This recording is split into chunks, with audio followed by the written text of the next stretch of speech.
Сәлеметсіздер ме? Бүгін біз мына сөйлемдерді үйренеміз. 91-ші барлығы қанша тұрады? 一共多少钱?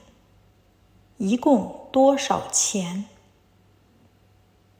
92-ші картамен төлеуге бола ма? 可以刷卡吗? 可以刷卡吗? 93 қолма-қол бола ма?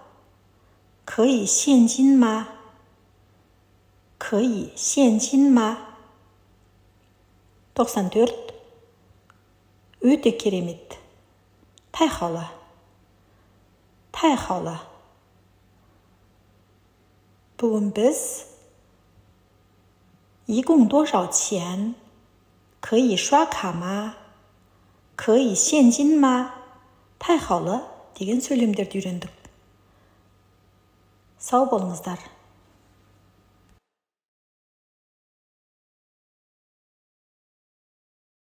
Сау болыңыздар.